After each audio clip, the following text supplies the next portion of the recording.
These long dog days of summer, I mean, we just made it through a heat wave. Mama was parched through this heat wave. I was hitting up Dunkin' every single day, and I will continue to probably for the rest of my days, but especially this summer. Dunkin' is helping everyone stay cool this summer with its lineup of refreshers. These drinks are packed with bold, fruity flavors and served ice cold. It's amazing. Dunkin' refreshers are the perfect afternoon pick-me-up. I like to start my morning with them personally, and then sometimes I go back for a second one because I'm just feeling crazy.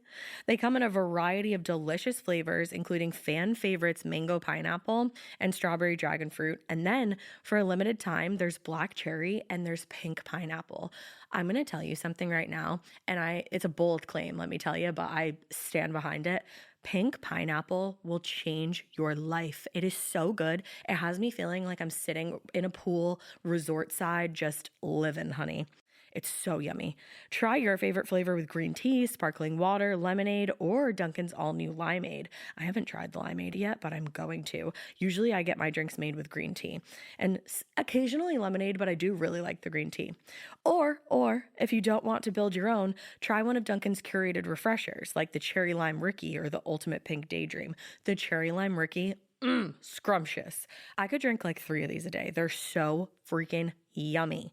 Head to Dunkin' today and find your favorite refresher. Dunkin' refreshers contain less than 1% fruit juice. Limited time offer. Every good detective needs a partner to support them on important cases. Think of a State Farm agent like your sidekick, there to help you along the way in your search for coverage. State Farm can help you choose the coverage you need, whether it's for your home, car, boat, or even RV. With so many options, it's nice knowing you have help finding what fits for you so you can get back to solving all of life's bigger cases. Go to statefarm.com or use the award-winning app to connect with a local agent and get a quote. Like a good neighbor, State Farm is there. Hey weirdos, I'm terrified. And I'm real afraid. And this is Morbid, reporting live from the Lizzie Borden house.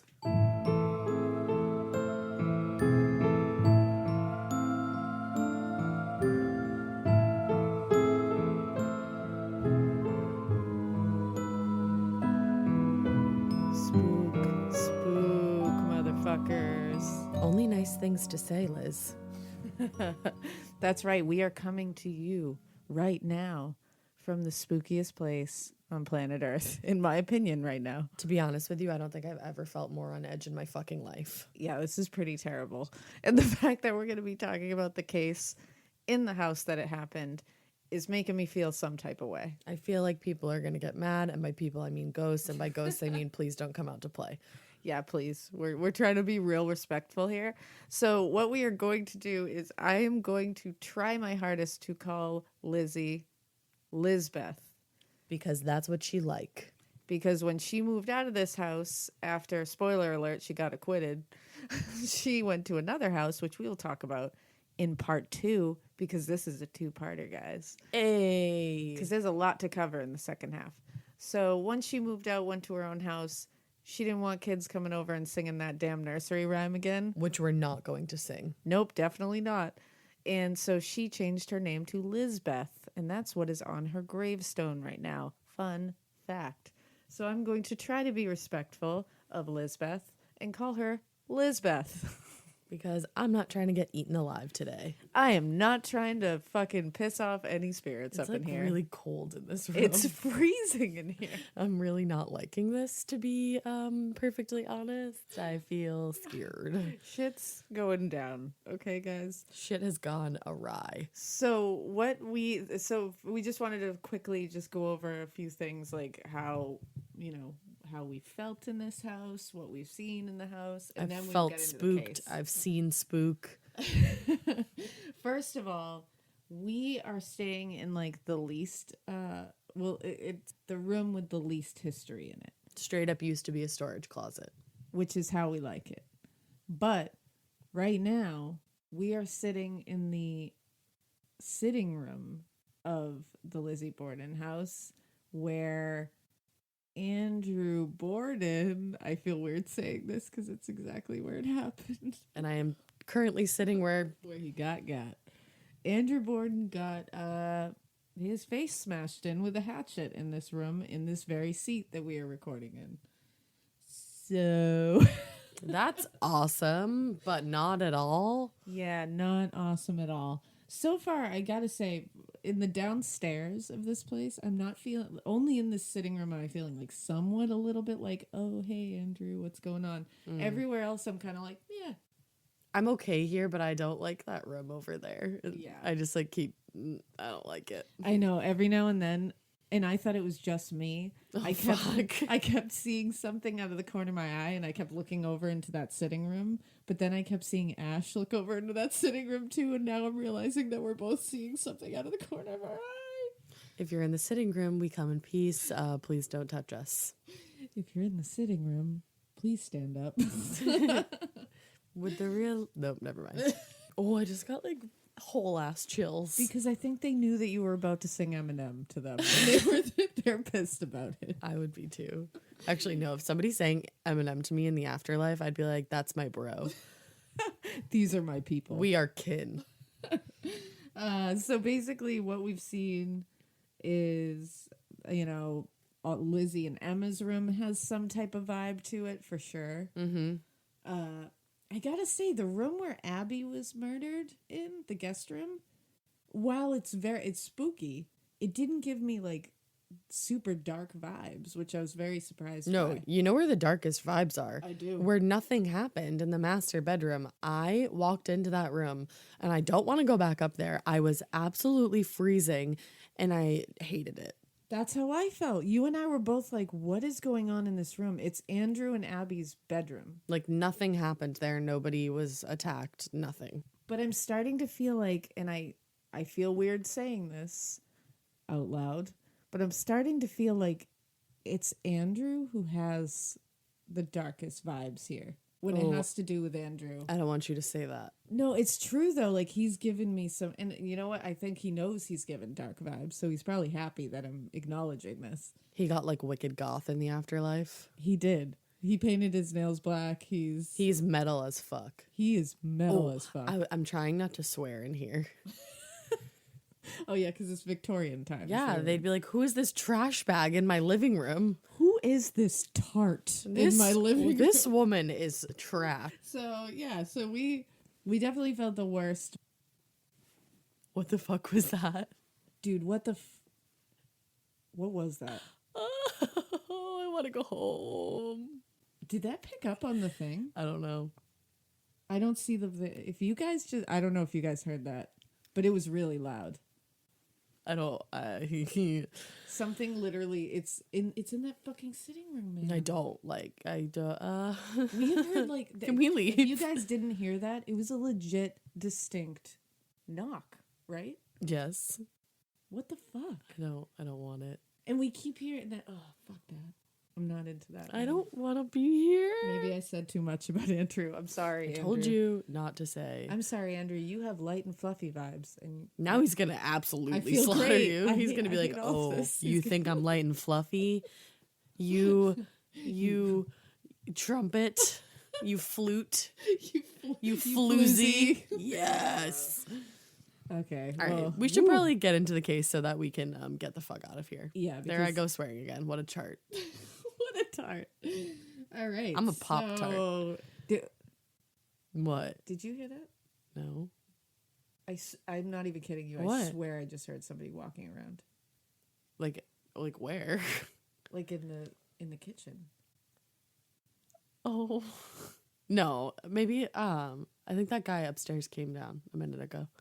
But he would come down these stairs. Okay, guys, I'm not even gonna. Okay, no, What? you didn't. It's fine. Nope. Oh fuck, I don't like didn't- this. we didn't hear I a think damn it's thing. because they know we're about to podcast about their lives They and do. afterlives, and they're no. All right, we're going to get into this because we want to sit and stare at the wall until dawn so that we know that we survived. You're not going to sleep, right? I'm not going to sleep. No, I'm not going I'm to sleep. actually not asking you that question. You're just not fucking going to sleep. Yeah, Glad we're not you know going that to now. sleep. Not happening. All right, so Lizbeth Andrew Borden was born on July 19th, 1860 in Fall River, Massachusetts. Now, a lot of people think the nursery rhyme goes, I'm just going to say a quick one because it's part of the story. I'm sorry, Lizbeth. No. I got to do it. A lot of people think she gave her mother 40 whacks. Well, Abby Borden was not actually her biological mother. She was her stepmother. Her biological mother was a woman named Sarah, and her father was 70-year-old Andrew Jackson Borden. She had one older sister named Emma Lenora Borden. I love that middle name, Lenora. That's pretty. It is pretty. Unfortunately, Sarah Borden died early in Lizzie's life in 1862. In 1862, when Lizbeth was only 2 years old and her sister Emma was only 12. That's sad. That's really sad. Andrew Borden remarried only 2 or 3 years later to 65-year-old Abby Durfee Gray. Wait, Later to be Abby Durfee Gray Borden. did you say 65-year-old? Yeah. She was 65 when they got married? She was 65 when she died. Oh, I was like, what the fuck? Sorry. So she was 65 when she died. Lizbeth was 32 years old at the time of the murders, and her sister Emma was 42, which a lot of people don't know. A lot of people think she was younger. Yeah. From what I've heard. So the Borden name was huge in Fall River, and Lizbeth's family in particular was very well off. Andrew was a pretty badass real estate developer. You hear that, Andrew? You were a badass real estate developer. Claps to you, snaps to you, all of the above. All of it. He was also a manufacturer, an investor, and just like a savvy businessman in general. He could also claim descent from one of the founding families of Fall River. Whoa, George Washington? So fancy. Heyo. I don't think George Washington founded Fall River, but I think he did, personally. Paul Revere? you know, all those. Paul Revere was here in Boston. Paul Revere was here. He wrote that on the bathroom stall everywhere. This is our historical rap. So apparently, however, he had begun as an undertaker, and according to an American Heritage article, he was said to have cut the feet off of dead people to squeeze them into smaller coffins to cut costs. Andrew was? Yeah. Oh, wow. Yeah, that's fine, Andrew. Everything's cool. That's Don't worry about it. That's very savvy, Andrew. what's that man's doing? He's being savvy, Ash. That's what he's doing. You're so savvy, Andy. So savvy. So he was very, let's say, frugal with his money. Because we're not allowed to say CHEAP in this house. No. Getting paid twice a month doesn't mean money is scarce. It just feels that way. That feeling makes you do weird stuff, like putting things on a card you didn't need to. Earnin removes that feeling. With Earnin, you can access up to $150 per day of money you've already earned, plus up to $1,000 between paychecks. Standard transfers take 1 to 2 business days with no mandatory fees, and expedited transfers start at $3.99 and cap at $5.99. 5 million people are already on it, and honestly, it's wild it didn't exist sooner. Download Earnin on the App Store or Google Play, spelled like earning money without the G. Type in Morbid under podcast when you sign up. It'll really help the show. Earnin is a financial technology company, not a bank. Access limits are based on your earnings and risk factors. Standard cash outs take 1 to 2 business days with no mandatory fees. Expedited transfers available for a fee. Tips are voluntary and don't affect the service. Available in select states. Terms and restrictions apply. Visit earnin.com for full details. Chilling crime cases are mysterious, but finding coverage shouldn't be. With the State Farm Personal Price Plan, you have options and can personalize your plan to help create an affordable price so you can get back to cracking all of life's bigger cases. Talk to a State Farm agent today to learn how you can choose to bundle and save with the Personal Price Plan. Like a good neighbor, State Farm is there. Head to statefarm.com to get a quote. Prices are based on rating plans that vary by state. Coverage options are selected by the customer. Availability, amount of discounts and savings, and eligibility vary by state. And actually, side note, we took a really great tour of the Lizzie Borden house. Shout out to Sue. Sue, our tour guide, was phenomenal. It's like a 2-hour tour, and you think that's going to be a long time, but holy shit. You end up at the end of it being like, can you give me more, though? Because the tour guides are engaging. They know literally every single bit of history about this house, this family, this crime, everything. And they take you through every little detail, and they also show you any paranormal things that happen in all the rooms, which is spooktacular. We even got to go to the basement. We did. That was a trip.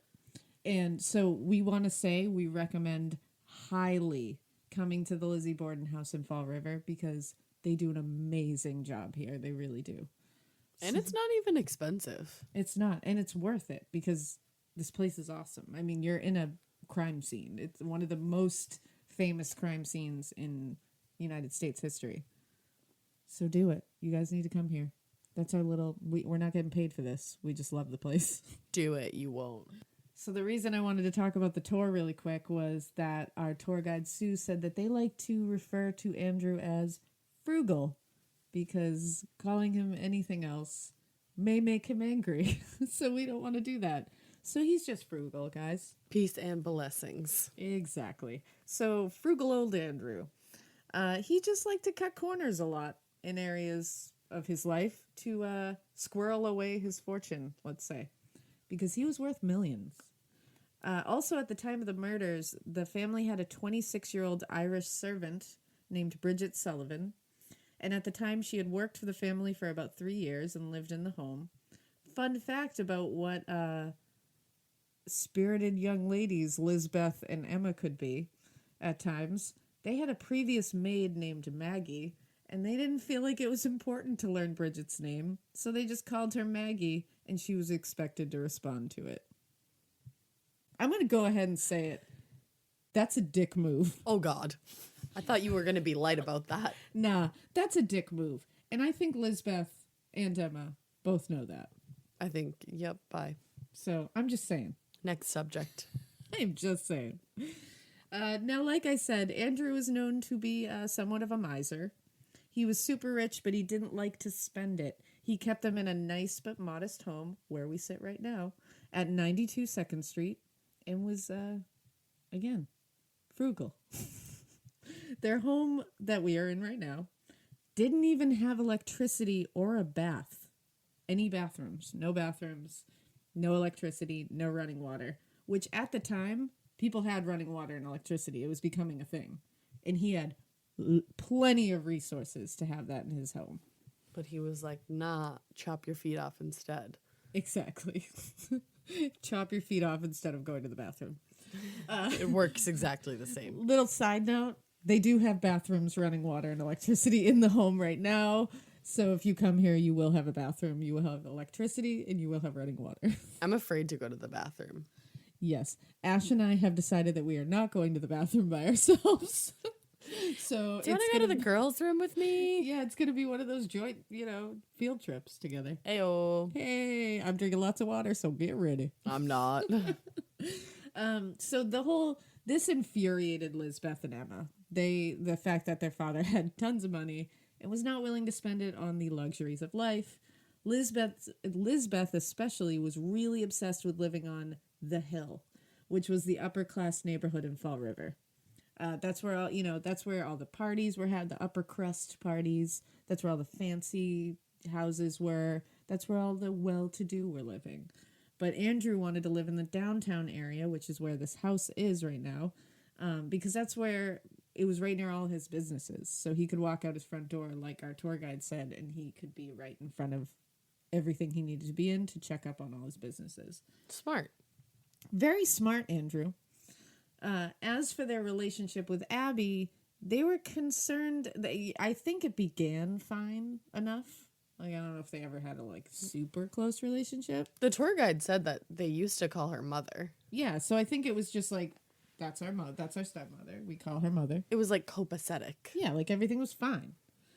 But then they kind of became a little concerned that she was maybe with their father for money and that her family was going to step in and inherit his cash before them. This was because of one big incident. Abby's half-sister fell on hard times, and Andrew decided to give her a rental property. This pissed Emma and Lizbeth off because they were like, bitch, if you give her that, then you better give us something better. And I think that's literally what they said. I kind of don't blame them, though. Yeah. We don't have a bathroom, and you're giving someone a whole-ass rental property? Yeah, I mean, I get it.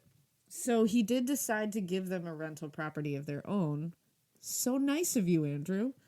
But they soon realized that all the rent money they were getting from the rental property was having to be funneled back into the rental property to fix all the disrepair that was happening, which is just what having a rental property is. But I guess they didn't know that. And they were like, yeah, we don't want this anymore because we're just using all the rent money to fucking fix it up and we're bored of this. So Andrew bought the property back from his two daughters at double the cost. He bought it back for $5,000, which I guess it was worth $2,000. Oh. So after this whole thing, they were super cold about Abby, and this is actually when Lizbeth started referring to her as Mrs. Borden as opposed to mother. That's kind of savage. That's super savage. Lizbeth is pretty savage. Lizbeth was actually so bold about her hatred for her stepmother at that point in life that even after the police showed up to investigate the bodies of Andrew and Abby later, Lizbeth corrected a police officer and said, "She is not my mother," when they referred to her as her mother. Yikes. Especially in that situation, it's like, girl, Just swallow that. don't just hand them a motive. No, that is not my mama. That is not my mama. She said it just like that. She did. Although both the sisters had kind of given up the idea of getting married at this point. Oh, I know. that's sad. Because this was different times. It was all about. Yeah, if you were 30, you were a spinster. Yeah, they were both considered spinsters. Emma seemed more kind of like the spinster in the traditional sense of the word, in that she kind of was isolated, kind of plain, wasn't very interested in going to parties and social events. Lizbeth was actually pretty active socially. She was well known as a member of the Center Congregational Church. She taught Sunday school classes. She volunteered. She cooked dinners for the church, like the whole 9 yards. And according to the same American Heritage article that I mentioned earlier, she was also active in the Ladies' Fruit and Flower Mission, the Women's Christian Temperance Union, and the Good Samaritan Charity Hospital. Aren't we all? So she was actually, and later in her life, she continued being like huge philanthropist. Like, yeah, she was super into charity. very into charity, and she did a lot of it anonymously. Because they were probably like rude about it. Yeah, well, and that's honestly, isn't that the real charity when you do it without trying to get your name on the building? I wouldn't know. Okay, let's have some real talk, just one-on-one for a second. I know you know this feeling. You start your period and the only pad that you have available is uncomfortable. It's like crunchy and weird. We can literally start our car from our phones, but we're still settling for crunchy, uncomfortable pads. Girl, listen, when you're looking for softness and protection, Kotex has you covered. They are changing the game with a completely redesigned lineup of pads and liners that are designed around what women actually want, like Kotex Bamboo. Kotex Bamboo has a 100% bamboo-derived viscose top layer that provides ultra-soft protection, which means you don't have to worry about feeling itchy or uncomfortable. It's like the worst feeling ever. It's gentle on the skin and it's made without fragrance too. Check out Kotex.com for more details on the new and exciting launch of Kotex Bamboo, available in regular, heavy, overnight, and daily liners. Every flow covered. Now available at retailers nationwide.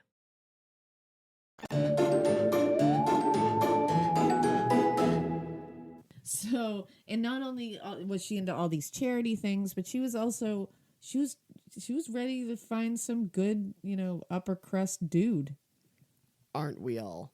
or lady, because there has been rumblings that possibly the reason she was not married at 32 was maybe because she was into ladies. That's what they say about everybody. I think so too. I think it's bullshit.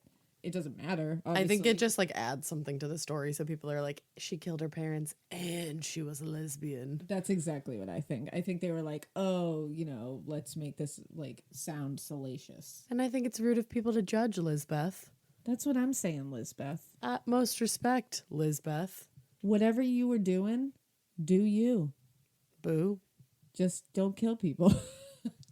Or, yeah, bye. But I think it's too late for that. So it's fine. Everything's fine. Don't pass judgment.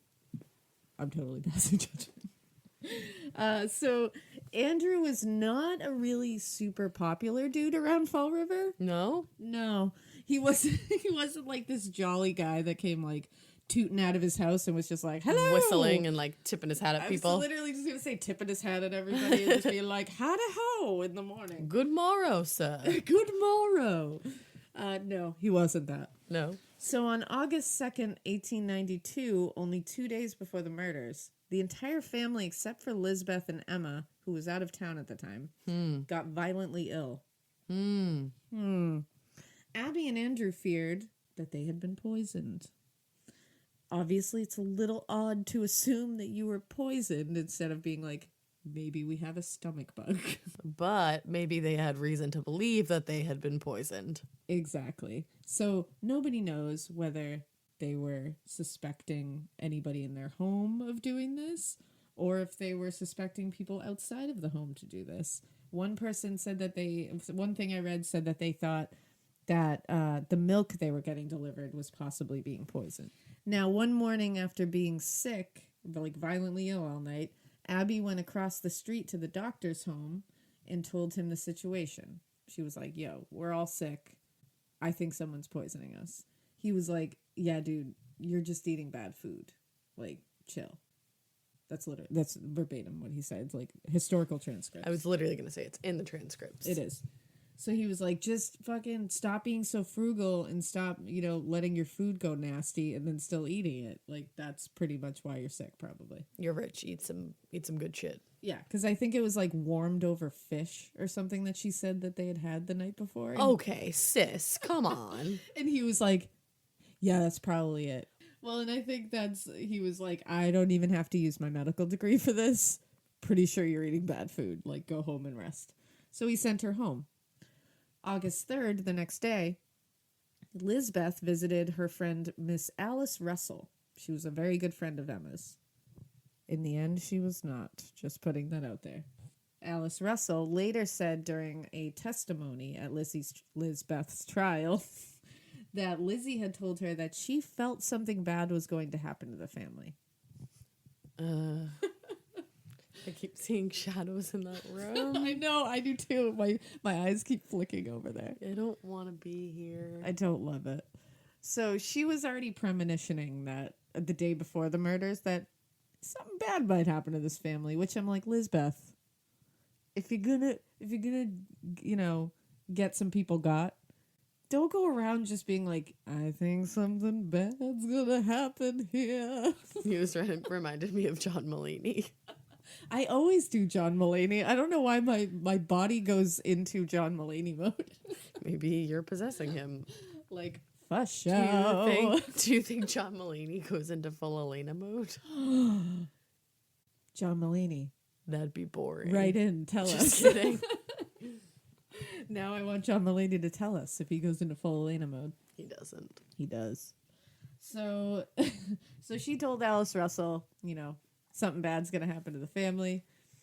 She said there was burglary attempts on their home. So she said, quote, I feel as if something was hanging over me that I cannot throw off. Father has so much trouble.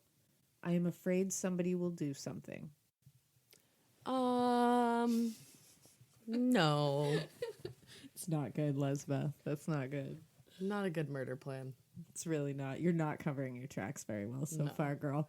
You should be like saying how much you love your daddy. I love my daddy. I would never dispatch of my daddy. I would never do that. My daddy is the nicest man in town, and I know we live in Fall River, but I'm just saying he's so nice. And suddenly, I have a Southern Belle accent, even though I live in Fall River, Massachusetts. Nothing makes sense around here. It's just my fragile constitution.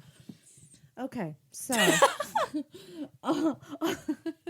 When you can't stop speaking like that. Okay.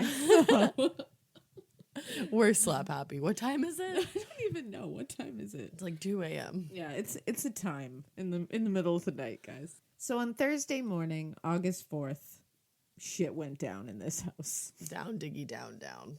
All the way down. So Sarah Borden's brother. Now, Sarah Borden is Emma and Lizbeth's biological mother. So their uncle. Their uncle, John Morris, had shown up for like a business visit with Andrew randomly, I believe August 3rd, and he had stayed in the guest room.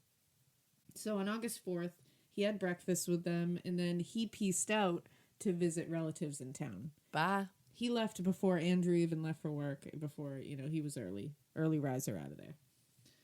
Lizbeth was being lazy as fuck that morning. Girl. I'm not saying it's bad. I'm just saying she's being lazy. Damn. I mean, she's just living her life.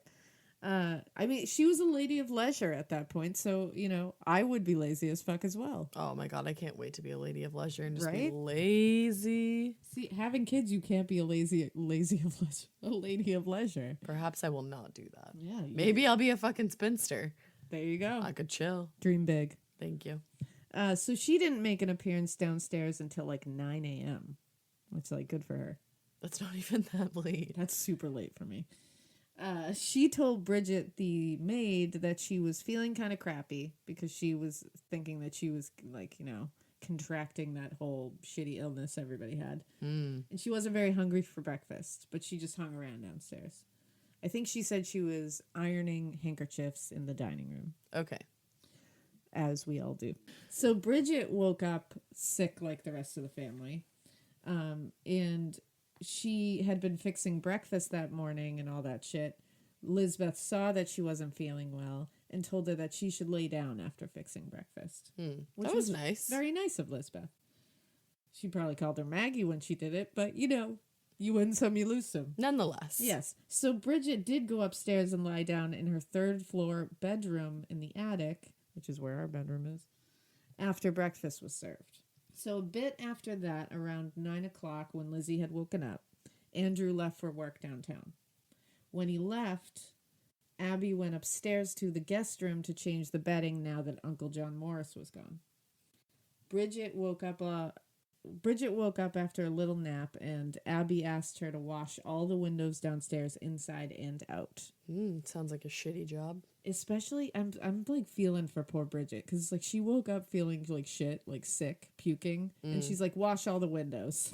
Inside and out. I'd be like, can I just have a day off? Like, can it just rain? Yeah. So Bridget went outside to begin washing the downstairs windows. She was also sick and puked outside. Oh. Yeah, like she was that sick.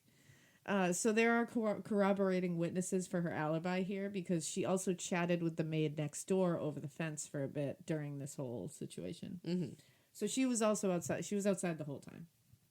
So now at this time, Abby and Lizbeth are inside the house. Mm-hmm. Abby's in the guest room changing the linens, and Lizzie says she's in the dining room ironing handkerchiefs, as one does.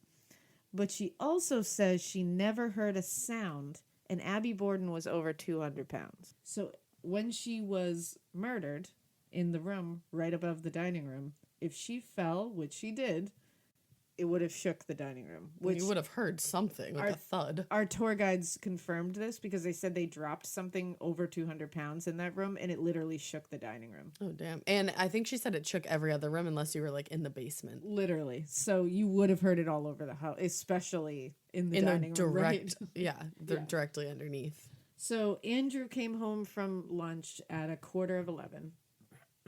Early lunch. Early lunch. You think he was mimosaing it up? I think he probably came home more to like check up on his shit and then was going back. Who knows if he had lunch? I think he had mimosas. Maybe he did. Can you confirm, Andrew? He crosses the dowsing rod. I'm like, has someone who died here enjoyed a nice mimosa on the morning of their death? So Bridget later testified that she had just began scrubbing the inside of the windows when she heard him struggling to open the front door, because as we saw earlier today, there were 3 locks on the door. There still is those 3 locks, those 3 original locks. Mm-hmm. And usually they only had 1 locked so he could let himself in early. But for some reason today, on this day that everybody was murdered in this house, all 3 were locked. So Bridget also said that she heard Lizbeth laughing At the top of the stairs. yes, as she walked up to the 2nd floor, which is where the guest room was, which is where Abby Borden was found. Now, according to Bridget, Lizzie was coming down the stairs from the 2nd floor at this point, laughing, and Abby was already dead at this point. So her body was already laying on the floor in the guest room that is at the top of the staircase. Lizbeth admits that she came down those stairs. Mm-hmm. So during the trial, one side argued that she wouldn't have been able to see her stepmother's body. The other side was like, Oh, no, she would have. And she definitely would have. We can definitely confirm that she would have seen her body under that bed. Yeah. You would see it. So, strike one for Lisbeth. Do you know what I'm so confused about, though? If she did do Abby's murder, wouldn't she be, like, fucking covered in blood head to toe? And, like, did Bridget ever see her again after that? Well, that's the thing. So, I think because think about it. The way that the guest room is set up is you can go through another bedroom and get to Lizzie and Emma's room. So she could have changed real quick. Yep. And Bridget doesn't say that she saw her like clearly Okay. or anything like that. So just saying. Well, because she like got her dad comfy, supposedly, Yeah, in this next sequence of events. exactly.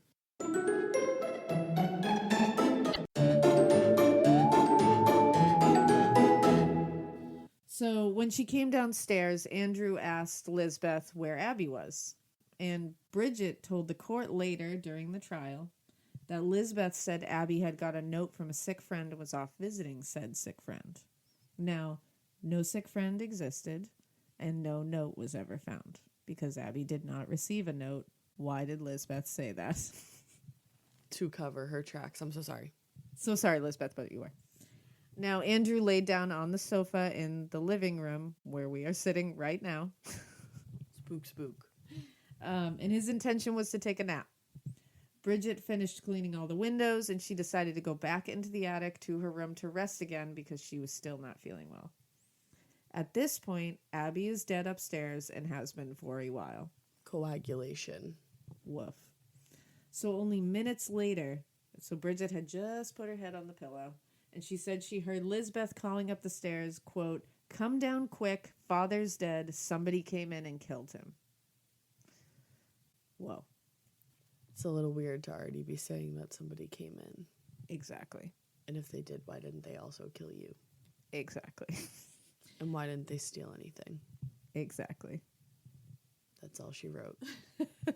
So she immediately sent Bridget to the doctor across the street, and when he wasn't home, she sent her to a neighbor and close friend, Alice Russell, to get help. Now, there was a French doctor and an Irish doctor within stone's throw distance from the house, one right next door. I think the Irish doctor was right next door. They weren't fucking around with them Irish docs. But Lizzie wouldn't send her there because they were immigrants, which is rude. Exactly, and sign of the times here, that they were very into nativism back then. So they were sending them to the American doctor. We're not going to the French one, we're not going to the Irish one. Meanwhile, she's sending her Irish immigrant maid over to the American doctor and being like, don't go to the Irish immigrant doctor. So if you have seen the black and white crime scene photos, then you know that Andrew's face was straight up demolished. Demolished. Yes. In fact, right across from us right now currently is a photo of that crime scene photo, and it is unsettling. It looks like ground beef is on his face. Sure does. We also saw autopsy photos from the scene today at the home. They showed us in the dining room. And his face was caved the fuck in. Like, you can barely tell that his face is a face in those photos. They said half of his eyeball was hanging out of the socket when they got there. And that one hit from the axe would have likely killed him. He got 10 or 11, depending on what source you look at, hacks altogether, so he definitely got a lot of overkill. Woof. When the cops got there, Bridget and Alice went up to the second floor to get a sheet to put over Andrew, as the cops instructed, which forensics blew back then. They would never do that now. I hope not. You never put a sheet over a dead body because that removes a lot of evidence. No matter how many times you see it on CSI or Hawaii Five-0. Yeah, it's a bunch of bullshit. Now, this is when Abby was discovered. Abby was discovered face down on the floor to the left of the guest bed. One hit, likely the first, was to the front of her head, and the rest had absolutely rained down on the back of her head and her neck. It was a fucking mess. Anger. Now, interesting note, I always thought that she was on her knees in the crime scene photo, which I'm sure a lot of people did. Mm-hmm. It looks like she is. Yeah. When she was discovered, her dress had ridden up. And that wasn't appropriate for Victorian times. So the cop that found her had pulled her top skirt over the back of her shoes to cover her up. this bunched up part actually makes it look like she's on her knees. And the bunched up part is actually all the petticoats under her skirt that are still bunched up after being pulled, after the skirt on top was pulled down over her shoes. So she is face down on the floor. She is not on her knees. It just kind of it's like a weird optical illusion that I didn't know existed. So that's a fun fact. Fun fact about murder. Yeah, we love a fun fact. Yeah, who doesn't? So most people said that Lizzie was calm as a fucking cucumber during this whole thing. It's not good. And that not a tear was seen. Oh. In fact, a lot of the police said that it was really bothersome to them, like how chill and stone cold she was, which we know now you can't totally judge people on how they react to this shit. I mean, I laugh in funerals because I have nervous, like... You're like the Joker. So the New York Times did also appreciate the fact that Lizzie was not really showing a whole lot of signs of mourning for her parents. On August 6th in the New York Times, they said, quote, "The police are acting slowly and carefully in the affair, giving way, no doubt, to feelings of sentiment because of the high social standing of the parties involved." So they were basically like, the police are going to ignore some of these things because they fancy people that they're dealing with.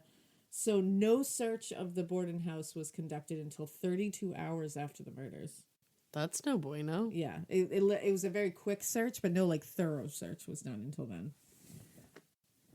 And Lizbeth and Emma were not questioned very intensely for like 3 days after the murders. Now, Lizbeth changed her story several times. Which is never good.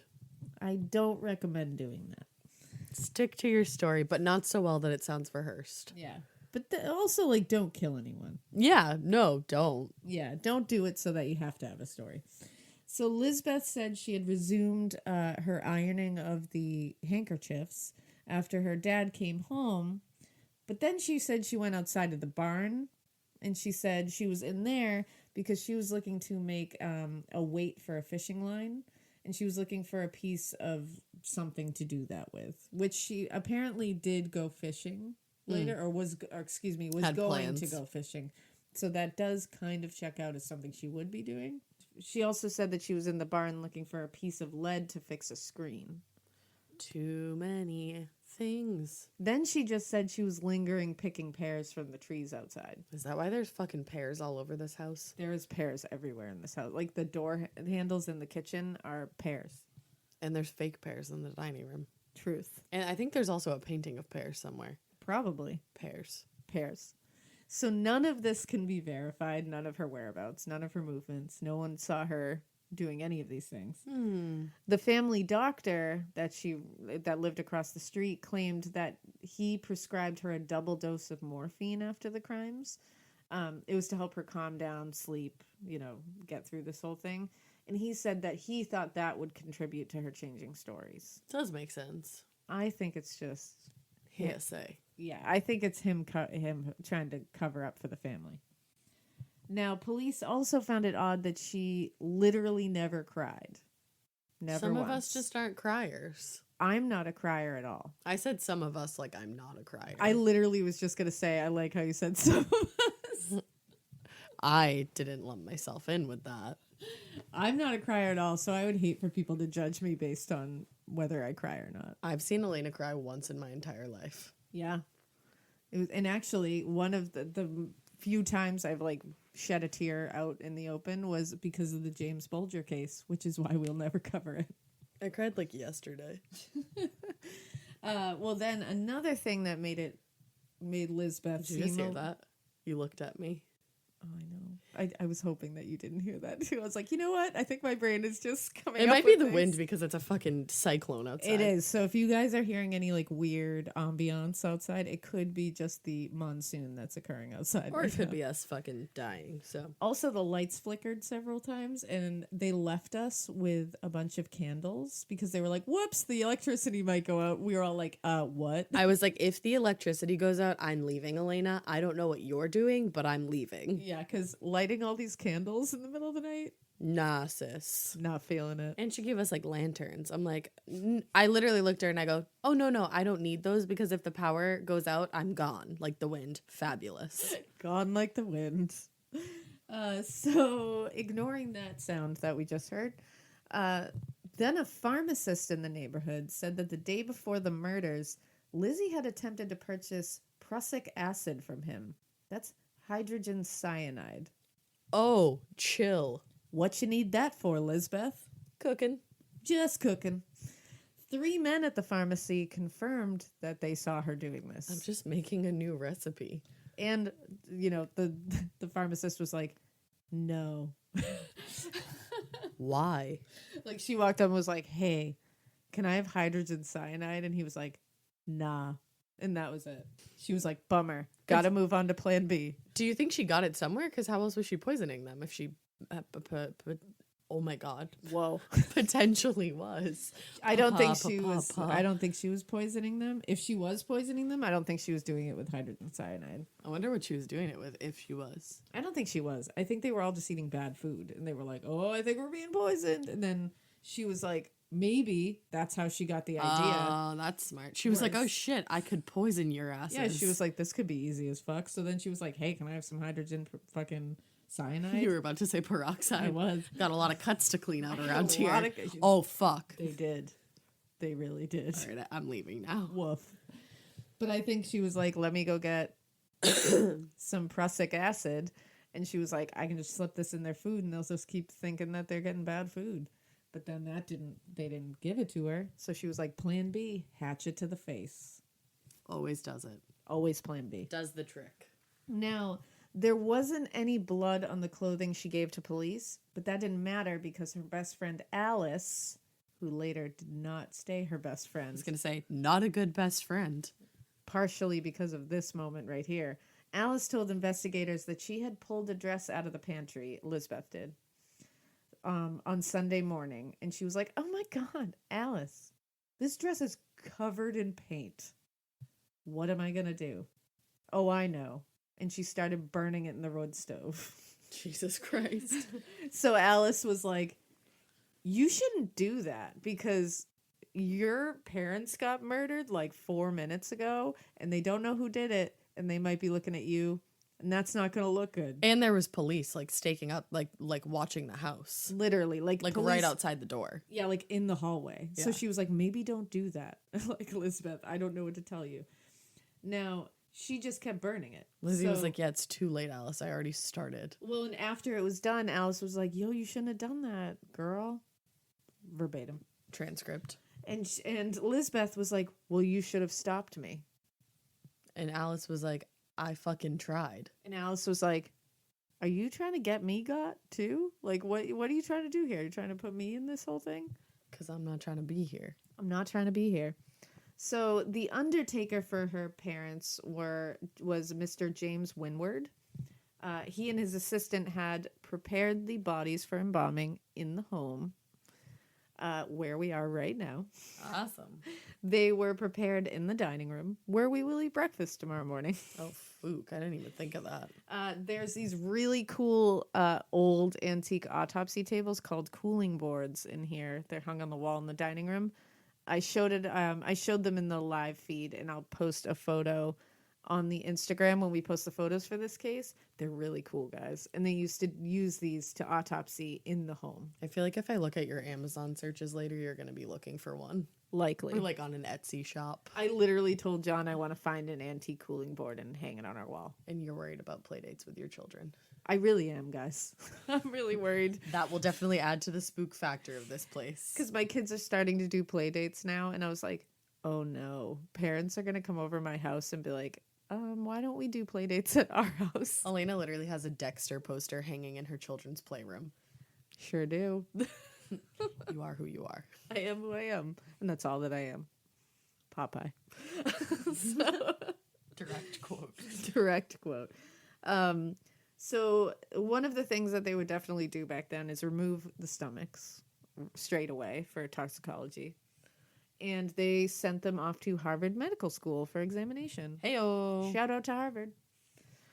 Now, the following Saturday was the day of the funerals for Abby and Andrew Borden, and it was 5 days after the murders. Lizbeth was not wearing the typical morning dress. Oh, what'd she wear? They didn't talk about this. Yeah. And I don't know. So basically a morning dress. I'll post a photo on the Instagram too of like what a typical Victorian morning dress would be. It's like a high collar. It's very like intricate, very intense. But Lizbeth was wearing a form-fitting black lace dress. Get it, bitch. With a hat to match, but it was like very saucy. Yeah. Be saucy. Be saucy. Remember when I didn't know how to dress for events? When you didn't have someone to tell you how to dress for certain events? When I was in the middle of a neglect.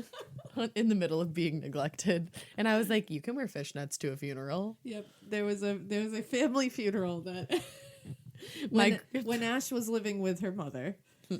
We use the term mother loosely. Yes, quote unquote. She showed up wearing what I would imagine Hugh Hefner's ladies would wear to his funeral.